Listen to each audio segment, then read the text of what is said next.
She had the career every young actress dreams of, starring roles, critical acclaim, global fame. She was Alice in Wonderland, the face of art house drama and blockbuster fantasy all at once. Mia Wasikowska wasn't just successful, she was everywhere. And then she walked away. No scandal. No meltdown. Just a quiet, deliberate exit from the machine that made her. While Hollywood waited for a comeback, Mia Wasikowska was living a different kind of dream, one built not on red carpets or headlines, but on peace, privacy, and purpose. And she doesn't regret it for a second. Mia Wasikowska's rise to fame was swift and undeniable. After a series of small roles that showcased her intensity and emotional depth, she landed the role that would change everything, Tim Burton's Alice in Wonderland. The film made over $1 billion worldwide. Overnight, Mia became a household name. Offers poured in. Studios wanted her. Directors praised her. She could have coasted on that momentum, turned herself into a franchise fixture, a tabloid regular, a Hollywood fixture.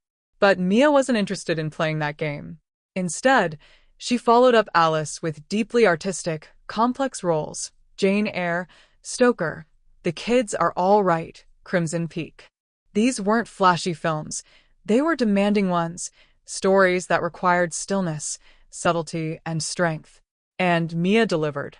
Critics loved her, filmmakers respected her, and audiences leaned in. She became a quiet force in an industry that often rewards noise. But even in the middle of her ascent, something fell off. Mia never craved fame.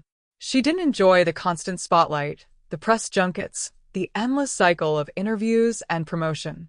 For her, acting was always about the work, not the visibility. She once described herself as a private person who found the exposure of Hollywood overwhelming. And so, after a decade of steady work, she simply stopped. The industry barely had time to process her rise before she vanished. No dramatic exit. No emotional farewell. She returned to Australia, stopped chasing roles, and started living on her own terms. While most actors fear losing momentum, Mia embraced the stillness. She didn't disappear out of defeat. She disappeared out of choice. In a rare interview, she admitted she was exhausted by the machinery of Hollywood. The non-stop flights, the pressure to perform even off-camera, the loss of any real personal life. Fame wasn't just inconvenient, it was unnatural. She wanted something simpler, more real. So she stepped out of the race entirely. And the craziest part? She didn't miss it.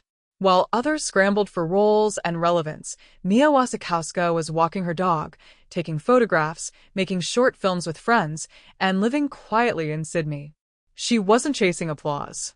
She was rediscovering joy. And when she did return, for a small role in Blueback, an Australian indie, it was because the story mattered to her, not because her agents told her to say yes. Her career is now on her schedule, her terms, her pace. In today's world of constant exposure, where celebrity is measured in likes and headlines, Mia's story is radical. She had it all, the fame, the roles, the money, and she chose peace.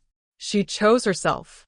And in doing so, she's become something far more rare than a star. She's become free. What's even more powerful is the message she leaves behind. That you can step away without it being a failure. That walking away isn't weakness, it's wisdom.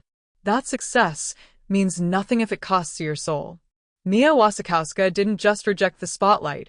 She rewrote what it means to be successful in an industry that often eats people alive. Today, she's still only in her early 30s. If she ever returns to Hollywood in full, she'll do it as someone who knows exactly what she wants. But if she never comes back, she'll still be fulfilled. Because unlike so many who rise fast and fall hard, Mia didn't lose herself. She protected herself. So yes, she had it all, and then she gave it up.